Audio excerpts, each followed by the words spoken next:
Before we start, please do not forget to like, share, and subscribe. Now let's start to story. A Slip Under the Microscope by Herbert George Wells. Outside the laboratory windows was a watery gray fog, and within a close warmth and the yellow light of the green-shaded gas lamps that stood two to each table down its narrow length. On each table stood a couple of glass jars containing the mangled vestiges of the crayfish, mussels, frogs, and guinea pigs upon which the students had been working, and down the side of the room, facing the windows, were shelves bearing bleached dissections in spirits, surmounted by a row of beautifully executed anatomical drawings in white wood frames, and overhanging a row of cubical lockers.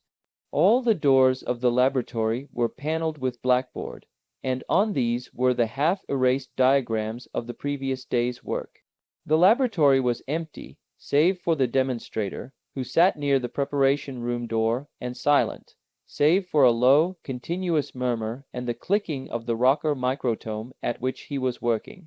But scattered about the room were traces of numerous students, handbags, polished boxes of instruments, in one place a large drawing covered by newspaper, and in another a prettily bound copy of News from Nowhere, a book oddly at variance with its surroundings.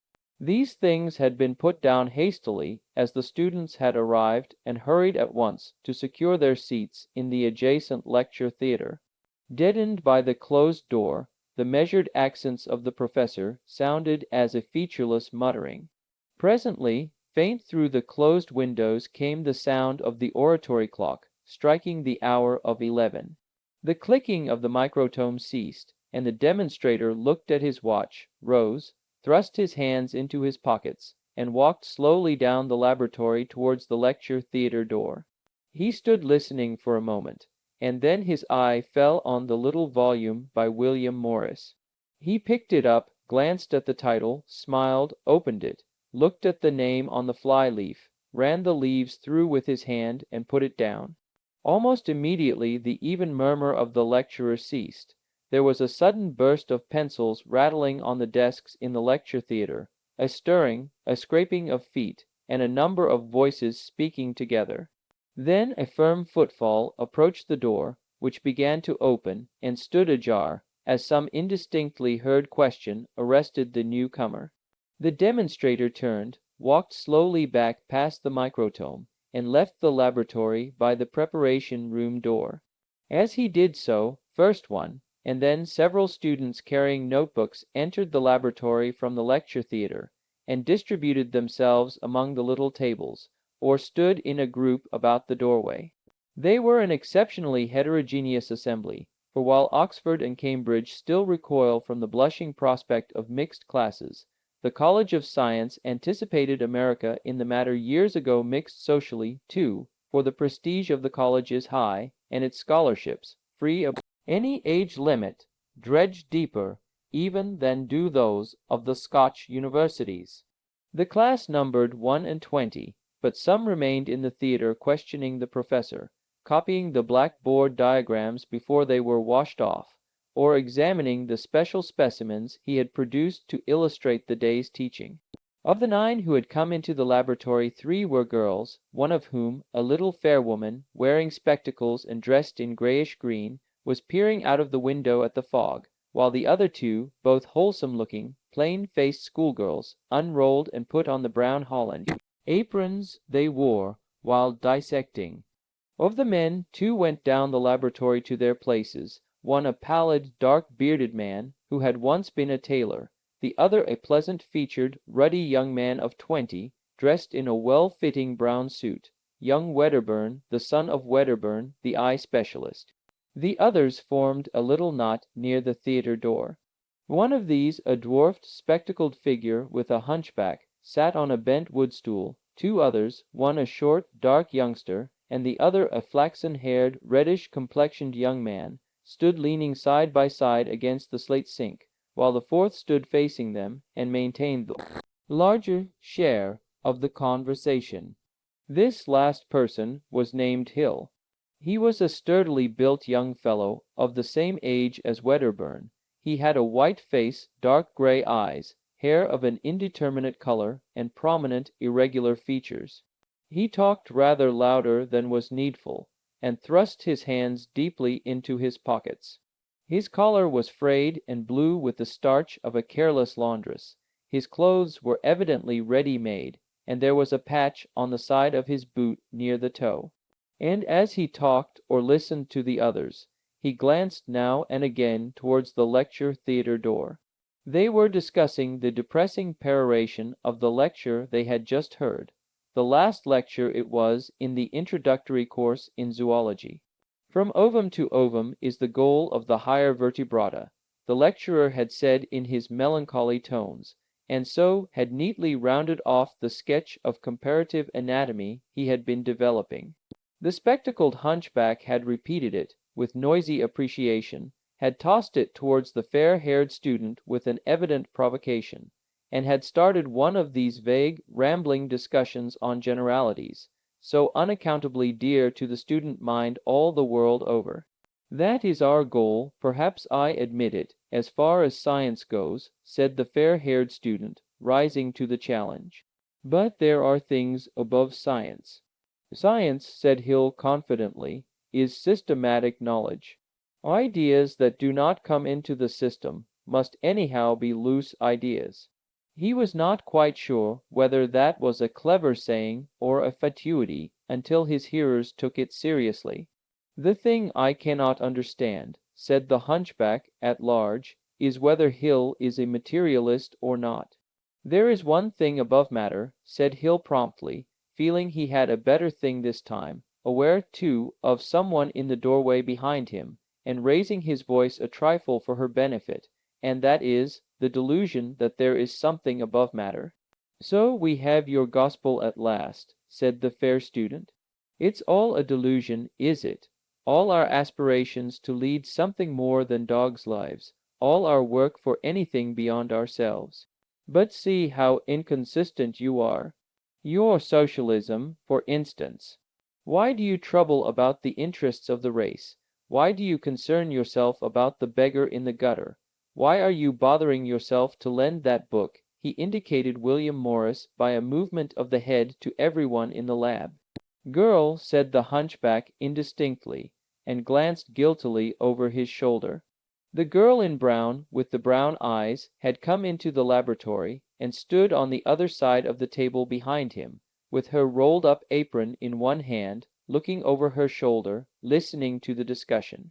She did not notice the hunchback, because she was glancing from Hill to his interlocutor. Hill's consciousness of her presence betrayed itself to her only in his studious ignorance of the fact, but she understood that, and it pleased her. "I see no reason," said he, "why a man should live like a brute because he knows of nothing beyond matter, and does not expect to exist 100 years hence." "Why should not he?" said the fair-haired student. "Why should he?" said Hill. "What inducement has he?" That's the way with all you religious people. It's all a business of inducements. Cannot a man seek after righteousness for righteousness' sake? There was a pause. The fair man answered with a kind of vocal padding, "But you see inducement when I said inducement, to gain time." And then the hunchback came to his rescue, and inserted a question. He was a terrible person in the debating society with his questions, and they invariably took one form, a demand for a definition. "What's your definition of righteousness?" said the hunchback at this stage. Hill experienced a sudden loss of complacency at this question, but even as it was asked, relief came in the person of Brooks, the laboratory attendant, who entered by the preparation room door, carrying a number of freshly killed guinea pigs by their hind legs. "This is the last batch of material this session," said the youngster who had not previously spoken. Brooks advanced up the laboratory, smacking down a couple of guinea pigs at each table. The rest of the class, scenting the prey from afar, came crowding in by the lecture theatre door, and the discussion perished abruptly as the students who were not already in their places hurried to them to secure the choice of a specimen. There was a noise of keys rattling on split rings, as lockers were opened and dissecting instruments taken out. Hill was already standing by his table, and his box of scalpels was sticking out of his pocket. The girl in brown came a step towards him, and, leaning over his table, said softly, "Did you see that I returned your book, Mr. Hill?" During the whole scene she and the book had been vividly present in his consciousness, but he made a clumsy pretense of looking at the book and seeing it for the first time. "Oh, yes," he said, taking it up. "I see. Did you like it? I want to ask you some questions about it some time." "Certainly," said Hill. "I shall be glad." He stopped awkwardly. "You liked it," he said. "It's a wonderful book. Only some things I do not understand." Then suddenly the laboratory was hushed by a curious, braying noise. It was the demonstrator. He was at the blackboard ready to begin the day's instruction, and it was his custom to demand silence by a sound midway between the of common intercourse and the blast of a trumpet. The girl in brown slipped back to her place. It was immediately in front of Hill's, and Hill, forgetting her forthwith, took a notebook out of the drawer of his table, turned over its leaves hastily, drew a stumpy pencil from his pocket, and prepared to make a copious note of the coming demonstration. For demonstrations and lectures are the sacred text of the college students. Books saving only the professor's own, it is even expedient to ignore. Hill was the son of a Landport cobbler, and had been hooked by a chance blue paper the authorities had thrown out to the Landport Technical College. He kept himself in London on his allowance of a guinea a week, and found that, with proper care, this also covered his clothing allowance, an occasional waterproof collar, that is, and ink and needles and cotton, and such like necessaries for a man about town. This was his first year and his first session, but the brown old man in Landport had already got himself detested in many public houses by boasting of his son, the professor. Hill was a vigorous youngster, with a serene contempt for the clergy of all denominations, and a fine ambition to reconstruct the world. He regarded his scholarship as a brilliant opportunity. He had begun to read at 7, and had read steadily whatever came in his way, good or bad, since then. His worldly experience had been limited to the island of Portsea, and acquired chiefly in the wholesale boot factory in which he had worked by day, after passing the 7th standard of the board school.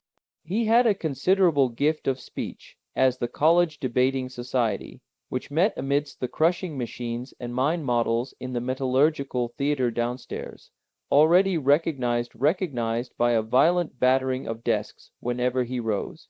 And he was just at that fine emotional age when life opens at the end of a narrow pass like a broad valley at one's feet, full of the promise of wonderful discoveries and tremendous achievements.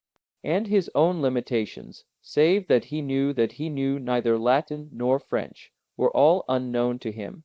At first his interest had been divided pretty equally between his biological work at the college and social and theological theorizing, an employment which he took in deadly earnest. Of a night, when the big museum library was not open, he would sit on the bed of his room in Chelsea with his coat and a muffler on, and write out the lecture notes and revise his dissection memoranda, until Thorpe called him out by a whistle. The landlady objected to open the door to attic visitors, and then the two would go prowling about the shadowy, shiny, gas-lit streets, talking, very much in the fashion of the sample just given, of the God idea, and righteousness, and Carlyle, and the reorganization of society. And in the midst of it all, Hill, arguing not only for Thorpe, but for the casual passer-by, would lose the thread of his argument glancing at some pretty painted face that looked meaningly at him as he passed. Science and righteousness. But once or twice lately there had been signs that a third interest was creeping into his life, and he had found his attention wandering from the fate of the mesoblastic somites, or the probable meaning of the blastopore, to the thought of the girl with the brown eyes who sat at the table before him. She was a paying student. She descended inconceivable social altitudes to speak to him. At the thought of the education she must have had, and the accomplishments she must possess, the soul of Hill became abject within him. She had spoken to him first over a difficulty about the alisphin of a rabbit is skull, and he had found that, in biology at least, he had no reason for self-abasement. And from that, after the manner of young people starting from any starting point, they got to generalities, and while Hill attacked her upon the question of socialism, some instinct told him to spare her a direct assault upon her religion. She was gathering resolution to undertake what she told herself was his aesthetic education. She was a year or two older than he, though the thought never occurred to him. The loan of news from nowhere was the beginning of a series of cross loans. Upon some absurd first principle of his, Hill had never wasted time upon poetry, and it seemed an appalling deficiency to her. One day in the lunch hour, when she chanced upon him alone in the little museum where the skeletons were arranged, shamefully eating the bun that constituted his midday meal, she retreated, and returned to lend him, with a slightly furtive air, a volume of Browning. He stood sideways towards her, and took the book rather clumsily, because he was holding the bun in the other hand. And in the retrospect, his voice lacked the cheerful clearness he could have wished. That occurred after the examination in comparative anatomy, on the day before the college turned out its students, and was carefully locked up by the officials, for the Christmas holidays. The excitement of cramming for the first trial of strength had for a little while dominated Hill, to the exclusion of his other interests. In the forecasts of the result in which everyone indulged, he was surprised to find that no one regarded him as a possible competitor for the Harvey Commemoration Medal, of which this and the two subsequent examinations disposed. It was about this time that Wedderburn, who so far had lived inconspicuously on the uttermost margin of Hill's perceptions, began to take on the appearance of an obstacle. By a mutual agreement, the nocturnal prowlings with Thorpe ceased for the 3 weeks before the examination, and his landlady pointed out that she really could not supply so much lamp oil at the price. He walked to and fro from the college with little slips of mnemonics in his hand, lists of crayfish appendages, rabbit skull bones, and vertebrate nerves, for example, and became a positive nuisance to foot passengers in the opposite direction. But by a natural reaction, poetry and the girl with the brown eyes ruled the Christmas holiday. The pending results of the examination became such a secondary consideration that Hill marveled at his father's excitement. Even had he wished it, there was no comparative anatomy to read in Landport, and he was too poor to buy books, but the stock of poets in the library was extensive, and Hill's attack was magnificently sustained. He saturated himself with the fluent numbers of Longfellow and Tennyson, and fortified himself with Shakespeare, found a kindred soul in Pope, and a master in Shelley, and heard and fled the siren voices of Eliza Cook and Mrs. Hemans. But he read no more Browning, because he hoped for the loan of other volumes from Miss Haseman when he returned to London. He walked from his lodgings to the college with that volume of Browning in his shiny black bag, and his mind teeming with the finest general propositions about poetry.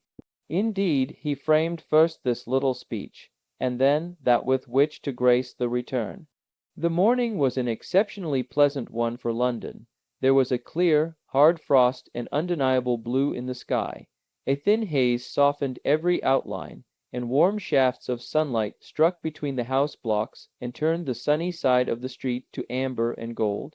In the hall of the college he pulled off his glove and signed his name with fingers so stiff with cold that the characteristic dash under the signature he cultivated became a quivering line. He imagined Miss Haseman about him everywhere. He turned at the staircase, and there, below, he saw a crowd struggling at the foot of the notice board. This, possibly, was the biology list. He forgot Browning and Miss Haseman for the moment, and joined the scrimmage. And at last, with his cheek flattened against the sleeve of the man on the step above him, he read the list Class I, H.J. Summers Wedderburn, William Hill, and thereafter followed a second class that is outside our present sympathies. It was characteristic that he did not trouble to look for Thorpe on the physics list, but backed out of the struggle at once, and in a curious emotional state between pride over common second-class humanity and acute disappointment at Wedderburn's success, went on his way upstairs. At the top, as he was hanging up his coat in the passage, the zoological demonstrator, a young man from Oxford, who secretly regarded him as a blatant mugger of the very worst type, offered his heartiest congratulations. At the laboratory door Hill stopped for a second to get his breath, and then entered. He looked straight up the laboratory and saw all 5 girl students grouped in their places, and Wedderburn, the once retiring Wedderburn, leaning rather gracefully against the window, playing with the blind tassel and talking, apparently, to the 5 of them. Now Hill could talk bravely enough and even overbearingly to one girl, and he could have made a speech to a roomful of girls, but this business of standing at ease and appreciating, fencing, and returning quick remarks round a group was, he knew, altogether beyond him. Coming up the staircase, his feelings for Wedderburn had been generous, a certain admiration perhaps, a willingness to shake his hand conspicuously and heartily as one who had fought but the first round. But before Christmas Wedderburn had never gone up to that end of the room to talk. In a flash Hill's mist of vague excitement condensed abruptly to a vivid dislike of Wedderburn. Possibly his expression changed. As he came up to his place, Wedderburn nodded carelessly to him, and the others glanced round. Miss Haseman looked at him and away again, the faintest touch of her eyes. "I cannot agree with you, Mr. Wedderburn," she said. "I must congratulate you on your first class, Mr. Hill," said the spectacled girl in green, turning round and beaming at him. "It's nothing," said Hill, staring at Wedderburn and Miss Haseman talking together, and eager to hear what they talked about. "We poor folks in the second class do not think so," said the girl in spectacles. What was it Wedderburn was saying? Something about William Morris. Hill did not answer the girl in spectacles, and the smile died out of his face. He could not hear, and failed to see how he could cut in.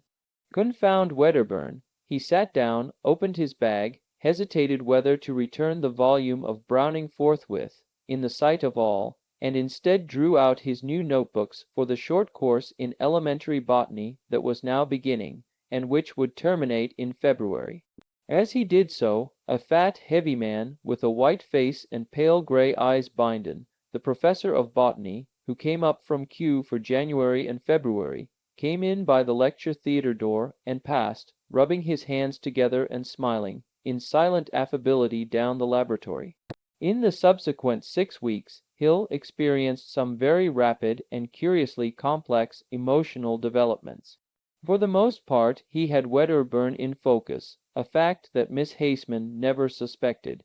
She told Hill, for in the comparative privacy of the museum she talked a good deal to him of socialism and Browning and general propositions, that she had met Wedderburn at the house of some people she knew, and he has inherited his cleverness, for his father, you know, is the great eye specialist. "My father is a cobbler," said Hill, quite irrelevantly, and perceived the want of dignity even as he said it. But the gleam of jealousy did not offend her. She conceived herself the fundamental source of it. He suffered bitterly from a sense of Wedderburn's unfairness, and a realization of his own handicap. Here was this Wedderburn had picked up a prominent man for a father, and instead of his losing so many marks on the score of that advantage, it was counted to him for righteousness. And while Hill had to introduce himself and talk to Miss Haseman clumsily over mangled guinea pigs in the laboratory, this Wedderburn, in some backstairs way, had access to her social altitudes, and could converse in a polished argot that Hill understood perhaps, but felt incapable of speaking. Not, of course, that he wanted to. Then it seemed to Hill that for Wedderburn to come there day after day with cuffs unfrayed, neatly tailored, precisely barbered, quietly perfect, was in itself an ill-bred, sneering sort of proceeding. Moreover, it was a stealthy thing for Wedderburn to behave insignificantly for a space, to mock modesty, to lead Hill to fancy that he himself was beyond dispute the man of the year, and then suddenly to dart in front of him, and incontinently to swell up in this fashion. In addition to these things, Wedderburn displayed an increasing disposition to join in any conversational grouping that included Miss Haseman, and would venture, and indeed seek occasion, to pass opinions derogatory to socialism and atheism. He goaded Hill to incivilities by neat, shallow, and exceedingly effective personalities about the socialist leaders, until Hill hated Bernard Shaw's graceful egotisms, William Morris' limited editions and luxurious wallpapers, and Walter Crane's charmingly absurd ideal working men about as much as he hated Wedderburn. The dissertations in the laboratory, that had been his glory in the previous term, became a danger, degenerated into inglorious tussles with Wedderburn, and Hill kept to them only out of an obscure perception that his honor was involved. In the debating society Hill knew quite clearly that, to a thunderous accompaniment of banged desks, he could have pulverized Wedderburn. Only Wedderburn never attended the debating society to be pulverized, because nauseous affectation. He dined late. You must not imagine that these things presented themselves in quite such a crude form to Hill's perception. Hill was a born generalizer. Wedderburn to him was not so much an individual obstacle as a type, the salient angle of a class. The economic theories that, after infinite ferment, had shaped themselves in Hill's mind, became abruptly concrete at the contact. The world became full of easy-mannered, graceful, gracefully dressed, conversationally dexterous, finally shallow Wedderburns, bishops Wedderburn, Wedderburn master of professional studies, professors Wedderburn, Wedderburn landlords, all with finger-bowl shibboleths and epigrammatic cities of refuge from a sturdy debater. And everyone ill-clothed or ill-dressed, from the cobbler to the cab-runner, was a man and a brother, a fellow-sufferer, to Hill's imagination. So that he became, as it were, a champion of the fallen and oppressed, albeit to outward seeming only a self-assertive, ill-mannered young man, and an unsuccessful champion at that.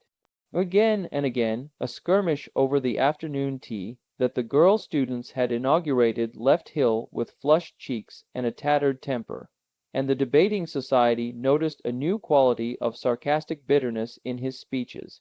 You will understand now how it was necessary, if only in the interests of humanity, that Hill should demolish Wedderburn in the forthcoming examination and outshine him in the eyes of Miss Haseman, and you will perceive, too, how Miss Haseman fell into some common feminine misconceptions. The Hill-Wedderburn quarrel, for in his unostentatious way Wedderburn reciprocated Hill's ill-veiled rivalry, became a tribute to her indefinable charm. She was the queen of beauty in a tournament of scalpels and stumpy pencils. To her confidential friend's secret annoyance, it even troubled her conscience, for she was a good girl, and painfully aware, from Ruskin and contemporary fiction, how entirely men's activities are determined by women's attitudes. And if Hill never by any chance mentioned the topic of love to her, she only credited him with the finer modesty for that omission. So the time came on for the second examination, and Hill's increasing pallor confirmed the general rumor that he was working hard. In the aerated bread shop near South Kensington Station you would see him, breaking his bun and sipping his milk, with his eyes intent upon a paper of closely written notes. In his bedroom there were propositions about buds and stems round his looking-glass, a diagram to catch his eye, if soap should chance to spare it, above his washing-basin.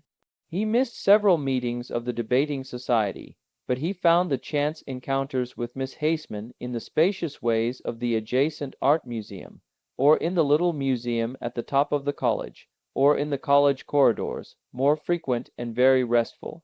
In particular, they used to meet in a little gallery full of wrought iron chests and gates, near the art library, and there Hill used to talk, under the gentle stimulus of her flattering attention, of Browning and his personal ambitions. A characteristic she found remarkable in him was his freedom from avarice. He contemplated quite calmly the prospect of living all his life on an income below £100 a year. But he was determined to be famous, to make, recognizably in his own proper person, the world a better place to live in. He took Bradlaugh and John Burns for his leaders and models, poor, even impecunious, great men. But Miss Haseman thought that such lives were deficient on the aesthetic side, by which, though she did not know it, she meant good wall-paper and upholstery, pretty books, tasteful clothes, concerts, and meals nicely cooked and respectfully served. At last came the day of the second examination, and the professor of botany, a fussy, conscientious man, rearranged all the tables in a long narrow laboratory to prevent copying, and put his demonstrator on a chair on a table where he felt, he said, like a Hindu god, to see all the cheating, and stuck a notice outside the door, door closed, for no earthly reason that any human being could discover. And all the morning from 10 till 1 the quill of Wedderburn shrieked defiance at Hills, and the quills of the others chased their leaders in a tireless pack, and so also it was in the afternoon. Wedderburn was a little quieter than usual, and Hill's face was hot all day, and his overcoat bulged with textbooks and notebooks against the last moment's revision.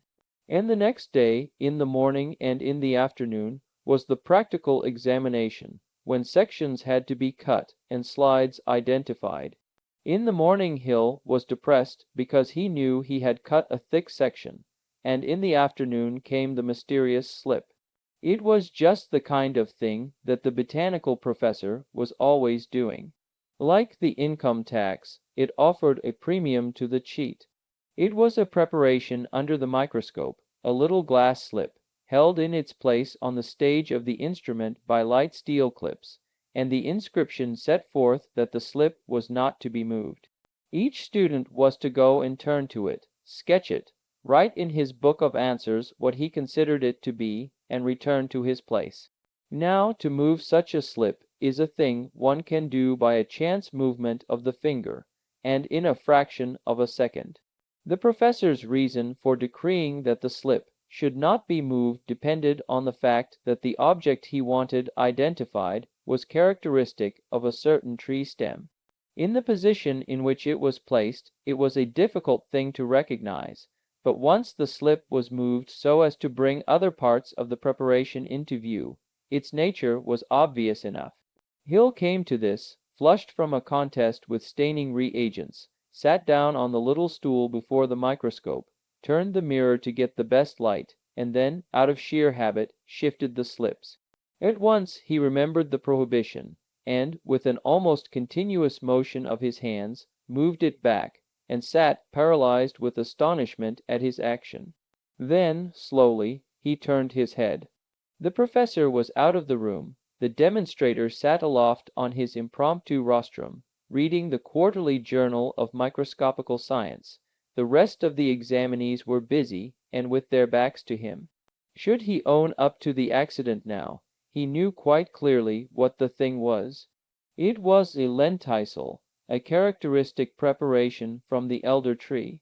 His eyes roved over his intent fellow students, and Wedderburn suddenly glanced over his shoulder at him with a queer expression in his eyes. The mental excitement that had kept Hill at an abnormal pitch of vigor these 2 days gave way to a curious nervous tension. His book of answers was beside him. He did not write down what the thing was, but with one eye at the microscope he began making a hasty sketch of it. His mind was full of this grotesque puzzle in ethics that had suddenly been sprung upon him. Should he identify it, or should he leave this question unanswered? In that case Wedderburn would probably come out first in the second result. How could he tell now whether he might not have identified the thing without shifting it? It was possible that Wedderburn had failed to recognize it, of course. Suppose Wedderburn, too, had shifted the slide. He looked up at the clock. There were 15 minutes in which to make up his mind. He gathered up his book of answers and the colored pencils he used in illustrating his replies, and walked back to his seat. He read through his manuscript, and then sat thinking and gnawing his knuckle. It would look queer now if he owned up. He must beat Wedderburn. He forgot the examples of those starry gentlemen, John Burns and Bradlaugh. Besides, he reflected, the glimpse of the rest of the slip he had had was, after all, quite accidental, forced upon him by chance, a kind of providential revelation rather than an unfair advantage. It was not nearly so dishonest to avail himself of that as it was of Broom, who believed in the efficacy of prayer, to pray daily for a first class. 5 minutes more, said the demonstrator, folding up his paper and becoming observant. Hill watched the clock hands until 2 minutes remained. Then he opened the book of answers, and, with hot ears and an affectation of ease, gave his drawing of the lenticel its name.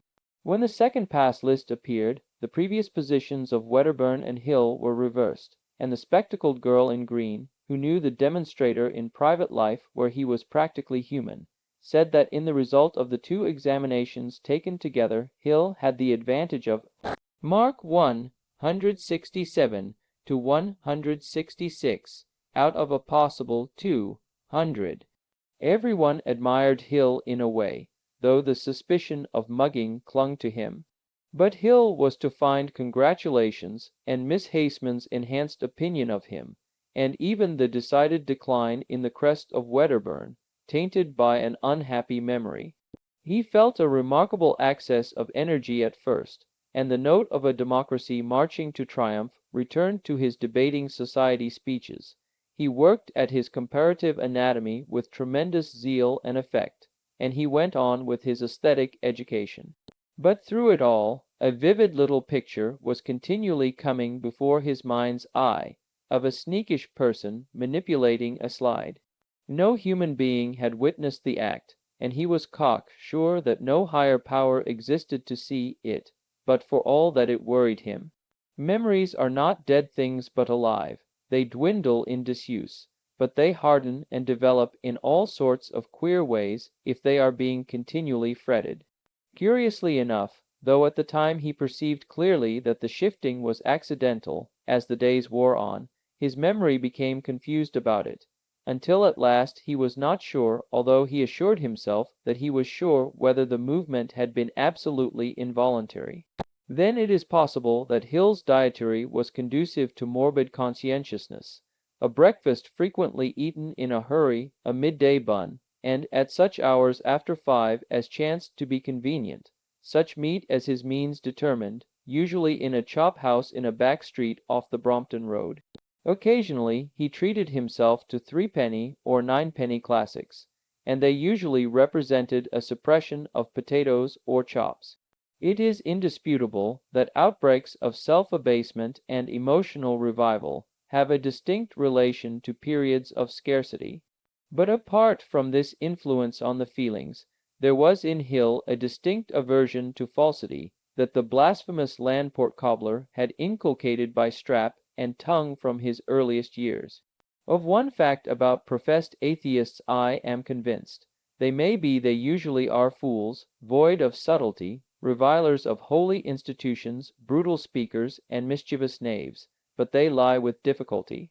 If it were not so, if they had the faintest grasp of the idea of compromise, they would simply be liberal churchmen. And, moreover, this memory poisoned his regard for Miss Haseman, for she now so evidently preferred him to Wedderburn that he felt sure he cared for her, and began reciprocating her attentions by timid marks of personal regard. At one time he even bought a bunch of violets, carried it about in his pocket, and produced it, with a stumbling explanation, withered and dead, in the gallery of old iron. It poisoned, too, the denunciation of capitalist dishonesty that had been one of his life's pleasures. And lastly, it poisoned his triumph in Wedderburn.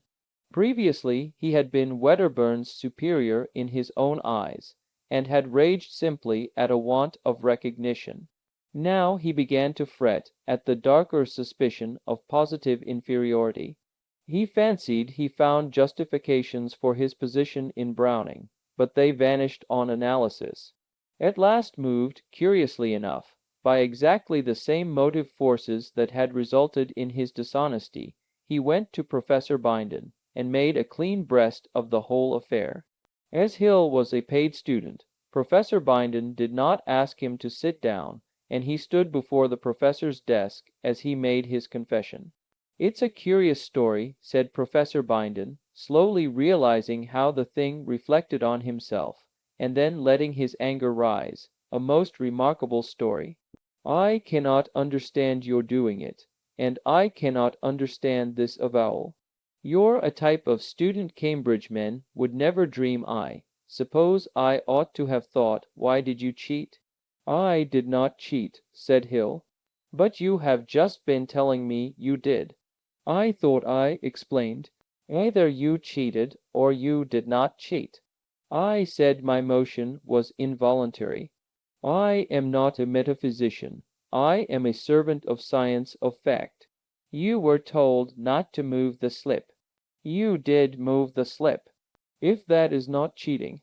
"If I was a cheat," said Hill, with a note of hysterics in his voice, "should I come here and tell you?" "Your repentance, of course, does you credit," said Professor Bindon, "but it does not alter the original facts." "No, sir," said Hill, giving in utter self-abasement. "Even now you cause an enormous amount of trouble. The examination list will have to be revised." "I suppose so, sir." "Suppose so, of course it must be revised. And I do not see how I can conscientiously pass you." "Not pass me," said Hill. "Fail me. It's the rule in all examinations. Or where should we be? What else did you expect? You do not want to shirk the consequences of your own acts?" "I thought, perhaps," said Hill. "And then fail me. I thought, as I told you, you would simply deduct the marks given for that slip." "Impossible," said Bindon. "Besides, it would still leave you above Wedderburn. Deduct only the marks. Preposterous. The departmental regulations distinctly say—" "But it is my own admission, sir. The regulations say nothing whatever of the manner in which the matter comes to light. They simply provide, it will ruin me. If I fail this examination, they will not renew my scholarship. You should have thought of that before." "But, sir, consider all my circumstances." "I cannot consider anything. Professors in this college are machines. The regulations will not even let us recommend our students for appointments. I am a machine, and you have worked me. I have to do. It's very hard, sir." "Possibly it is. If I am to be failed this examination, I might as well go home at once." "That is as you think proper." Bindon's voice softened a little. He perceived he had been unjust, and, provided he did not contradict himself, he was disposed to amelioration. "As a private person," he said, "I think this confession of yours goes far to mitigate your offense. But you have set the machinery in motion, and now it must take its course. I am really sorry you gave way." A wave of emotion prevented Hill from answering. Suddenly, very vividly, he saw the heavily lined face of the old Landport cobbler, his father. "Good God, what a fool I have been!" he said hotly and abruptly. "I hope," said Bindon, "that it will be a lesson to you." But, curiously enough, they were not thinking of quite the same indiscretion. There was a pause. "I would like a day to think, sir, and then I will let you know about going home. I mean," said Hill, moving towards the door.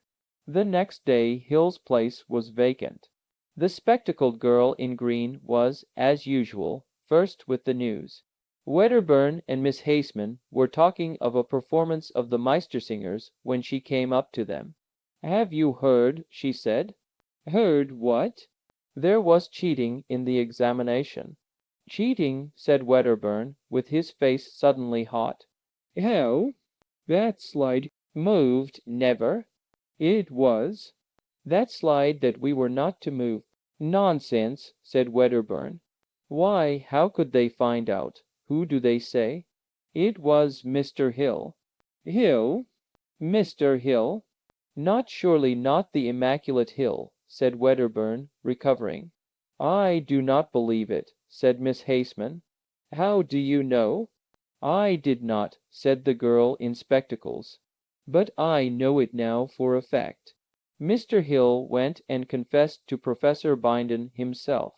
By Jove, said Wedderburn. Hill of all people. But I am always inclined to distrust these philanthropists on principle. Are you quite sure? Said Miss Haseman, with a catch in her breath. Quite.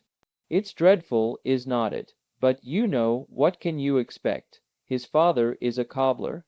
Then Miss Haseman astonished the girl in spectacles.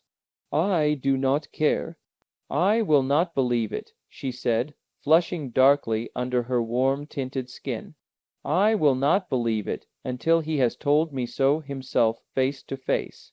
I would scarcely believe it then, and abruptly she turned her back on the girl in spectacles, and walked to her own place.